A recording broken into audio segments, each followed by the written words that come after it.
I'm an elite special forces cryptid hunter, and I have a terrifying story to tell. You think you know fear. You've seen the movies, read the books. Maybe you've even had a close call, hiking in the woods at night. That's not fear. That's adrenaline. That's a thrill, real fear. The kind that scrapes the paint off your soul and leaves the bare, rusted metal underneath exposed. That's a professional hazard in my line of work. My name is classified.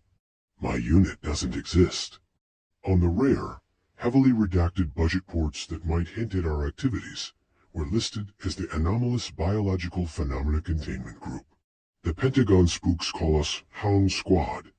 We're the ones they call when the thing that goes bump in the night leaves a body count that can't be explained by bears, wolves, or any other earthly predator. We hunt cryptids, and we are very, very good at it. I've tracked a chupacabra through the sun-baked canyons of West Texas. I've laid suppressing fire on a pack of ravenous wendigos in the Alaskan wilderness. I've even, God help me, contained a juvenile thunderbird that decided a Nebraska cattle farm was its personal buffet. I've seen things that would curdle your sanity. I thought I was numb to it. I thought nothing could get under my skin anymore. I was wrong. Our mission briefing was a study in grim minimalism. A series of disappearances in the Gifford-Pinchot National Forest, Washington State. Not your usual hikers getting lost scenario. These were professional loggers, park rangers, a team of geologists. People who knew the land. The pattern was the same. They'd vanish without a trace, only for their personal effects, a radio, a boot, a wedding ring to be found days later, meticulously arranged in a perfect circle, deep in the old-growth forest. No blood, no signs of a struggle. Just absence. The local authorities had chalked it up to a serial killer. We knew better. The placement of the items, the specific geographic locations, it matched patterns we'd seen before. We were dealing with something intelligent, something ritualistic. Our team was 4 strong. Me, Doc Hollis, our medic and biologist, a man who could identify any species from a drop of saliva or a fragment of bone. Switch, our tech and comms expert, who could make a satellite phone get a signal from the center of the earth. And our leader, Sergeant Marcus Thorne, a granite block of a man with ice in his veins and a stare that could stop a charging grizzly. We inserted at dusk the MH-60 Hawk, depositing us in a clearing 5 clicks from the last known location of the geologists.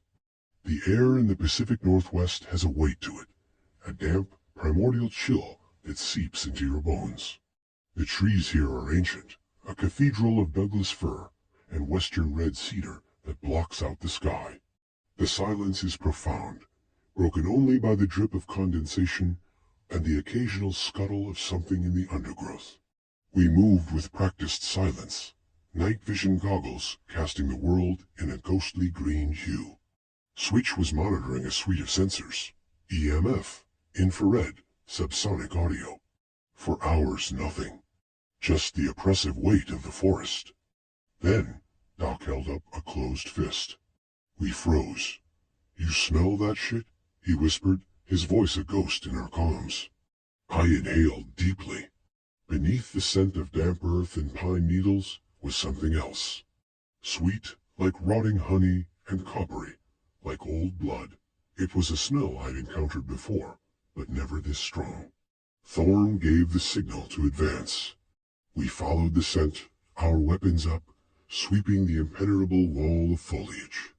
We found the source in a small, boggy clearing. It was a kill site. But it was all wrong. A full-grown elk lay on its side. It wasn't mangled. It was deconstructed. Its hide had been peeled away in a single, perfect sheet and laid out flat beside the carcass, like a rug. Its musculature had been meticulously separated from the bone, each muscle group laid out in a grotesque anatomical display. The skeleton was pristine, not a scrap of meat or sinew left on it, reassembled a few feet away.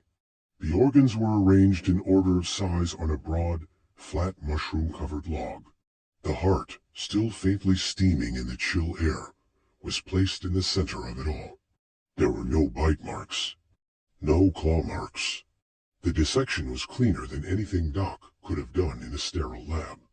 "What the fuck does this?" Switch muttered, his voice tight with revulsion. "Nothing in the database," Doc replied, his voice a mixture of horror and fascination. He was taking samples, his hands steady, but his face pale behind his NVGs. "The precision, it's surgical. But there are no tool marks. It's like it was unraveled." Thorne's voice cut through the tension. "Switch, any signatures?" "Negative, Sarge. No heat traces, no EM spikes. Nothing on audio but us. It's like a ghost did this." That's when the whispering started. It was faint at first, a susurration on the very edge of hearing, like dry leaves skittering across pavement. It seemed to come from everywhere and nowhere at once. It wasn't a language any of us recognized. A series of clicks, glottal stops, and soft, wet syllables that felt inherently wrong. "Contact?" Thorne barked. "I'm not reading anything," Switch insisted, frantically adjusting his gear. "There's no source. It's like the forest itself is whispering." The whispering grew louder, more insistent. It began to worm its way into my head. I felt a pressure behind my eyes, a building headache. I saw Doc wince and rub his temples. Switch was shaking his head, as if to clear it. Then came the images, flashes behind my eyes. A towering, slender shape moving through the trees with impossible grace. The feeling of cold, smooth chitin against skin. A multifaceted eye, reflecting 1,000 fractured images of my own terrified face. "It's in my head," Switch yelled, his voice cracking. "Get it out! Psychotropic assault!" Thorne roared, his own voice strained. "Focus! Combat breathing, now!" We dropped into a defensive circle, backs to each other, weapons trained outward into the oppressive dark. The whispering coalesced, forming a single clear voice in my mind. It wasn't hostile. It was curious. Patterns. "You are new patterns. Intricate. Let me see. Let me unweave and see the patterns within." A scream tore through the night. Not from our comms, from the forest. Human, agonized, and close. Thorne didn't hesitate. "Vector! Move!" We broke into a sprint, crashing through the undergrowth toward the sound. The whispering and the psychic pressure vanished the moment we moved, as if a switch had been flipped. We burst into another clearing, and there it was. The creature stood over 7 feet tall, impossibly slender, its form a nightmare of angles and contradictions. Its skin was a chitinous iridescent black, like the shell of a beetle, reflecting the faint starlight in oily rainbows. Its limbs were long and multi-jointed, ending in delicate, twig-like fingers that tapered into surgical sharp points. It had no discernible head, just a smooth, tapered torso that culminated in a single, large, spherical organ that pulsed with a soft, internal violet light. Dozens of smaller, stalked sensory nodes dotted its shoulders and back, twitching and rotating independently. It was bent over a man, one of the missing geologists, still wearing the tattered remains of a red flannel shirt. The creature wasn't attacking him. It was working. One of its needle fingers was plunged into the man's forearm. The skin and muscle around the point of entry were transparent, turned to a clear, jelly-like substance. We could see the bone beneath, clean and white. The creature was studying it, its central orb glowing softly as it tilted its head. It was learning him, deconstructing him on a cellular level to understand his design. It turned that pulsing violet orb toward us. There was no malice, no anger. Just the placid curiosity of a child about to pull the wings off a fly. We opened fire. The report of our rifles was deafening. 5.56 millimeters full metal jacket rounds tore into the creature's torso and did nothing. They didn't ricochet. They didn't penetrate. They were absorbed. The chitinous shell rippled like dark water, and the rounds were simply swallowed, leaving no mark. The creature stood up, straight to its full, terrifying height. It made a sound, a dry, rattling click like stones being knocked together. It took a step toward us. High caliber, now. Thorn yelled, dropping his rifle and drawing his sidearm. A powerful 45 ACP. We followed suit, pistols and shotguns blasting. A slug from my shotgun hit the central orb. The creature staggered back a step, the orb dimming for a fraction of a second. It was vulnerable there. The creature's response was instantaneous. It moved, it didn't run. It flowed, closing the 20-meter distance between us in a blur of impossible motion. Its hand shot out, and those needle fingers plunged into Switch's chest plate. The advanced ceramic plating didn't stop it. The fingers went through like it was tissue paper. Switch didn't even scream. He just gasped, his eyes wide with shock. The creature retracted its hand, and Switch collapsed, a neat, clean hole in his vest. There was no blood. The wound was instantly cauterized, the edges glassy and smooth. The creature held up its finger. A single droplet of Switch's blood welled on the tip. The creature brought it to its sensory nodes, which twitched excitedly. The whispering started again, a satisfied, humming chatter. Pattern acquired. Fall back, Doc, incendiaries. Thorn bellowed, laying down suppressing fire with his 45. Doc pulled a white phosphorus grenade. Fire in the hole. He cooked it off and threw it in a high arc. The creature watched it, its head tilting with that same damnable curiosity. The grenade landed at its feet and erupted in a sun-bright bloom of hellish heat and burning chemical. The creature was engulfed. It shrieked a sound that was both a physical wave of pressure and a psychic scream of outrage that tore through our minds. We didn't wait to see the result. We grabbed Switch's body and ran, crashing blindly through the forest, driven by pure animal terror. Behind us, the fire roared, and the psychic shrieking faded as we put distance between us. We didn't stop until we hit the extraction point. We were battered, bleeding from 100 scratches, our minds reeling. Switch was gone. His body was cold. The stealth hawk picked us up. We sat in the deafening silence of the cabin, covered in soot and sweat, staring at nothing. We had failed. We had encountered a threat we couldn't understand, couldn't hurt, and it had taken one of us as easily as plucking a berry from a bush. Back at the forward operating base, the debrief was a somber affair. The higher-ups listened to our report with grim faces. The footage from our helmet cams was reviewed, analyzed, and classified beyond top secret. The creature was given a designation, XK9, colloquially known as the seamstress. We were put on mandatory psych evaluation. The doctors called it shared hallucination, PTSD, the effects of high stress. We knew the truth.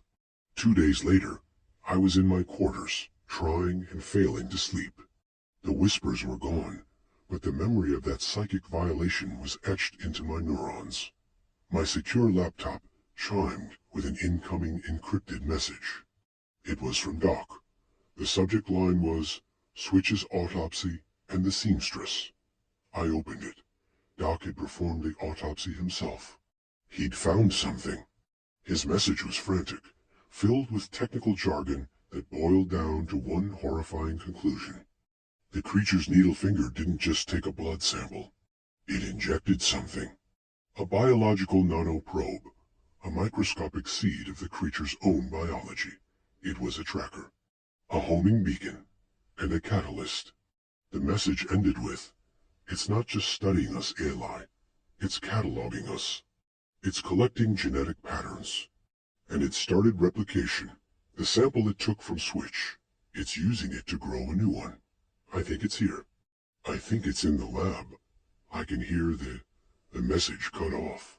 I drew my sidearm and ran.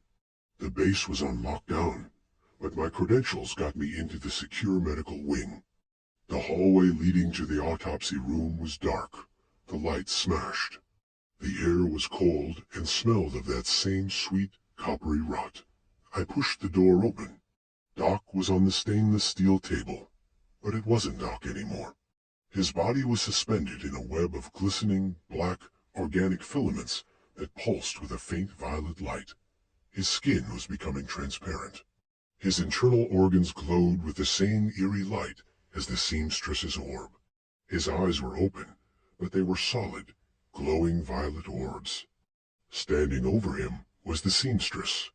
Its shell was scarred and blackened from the phosphorus, but it was whole. It was, tending to him, weaving its nightmare biology into his. And standing beside it, still wearing the tattered red flannel shirt, was the geologist. His arm was still transparent, his eyes were violet orbs. He was holding Doc's surgical tools, handing them to the creature with the placid obedience of a nurse. It wasn't just killing, it was building an army, assimilating us, turning us into more of itself. The creature's orb swiveled toward me. The geologist turned his head.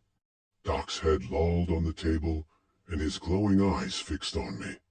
A chorus of voices, a blending of Doc's calm tone, the geologist's rasp, and the seamstress's psychic click, spoke in unison inside my mind. New pattern. The fighter pattern. Intricate. Useful. I raised my pistol. I didn't fire. I turned and ran. I ran through the base, sounding the alarm, but I knew it was too late. How many others had it already touched? How many were already changing? They contained the breach. They scorched the entire medical wing with thermite. They listed Doc and 12 other personnel as Kia in a training accident. They told me the threat was neutralized. They're lying. I know they're lying. Because last night, I woke up. I was standing in the parking lot, facing the woods. My hand was outstretched, and on my palm, I was holding a single, perfect, iridescent black beetle. It pulsed once with a soft violet light, and then skittered up my arm, under my shirt, against my skin. I can't find it, but I can feel it. A tiny, cold spot on my ribcage. It doesn't hurt, it's just cold. And the whispers have started again. They're faint, like a radio station, just out of range. But I can understand them now. They're showing me patterns. Beautiful, intricate patterns of biology and machine. They're showing me how things can be taken apart and put back together in better, more efficient ways. They're not hostile. They just want to see.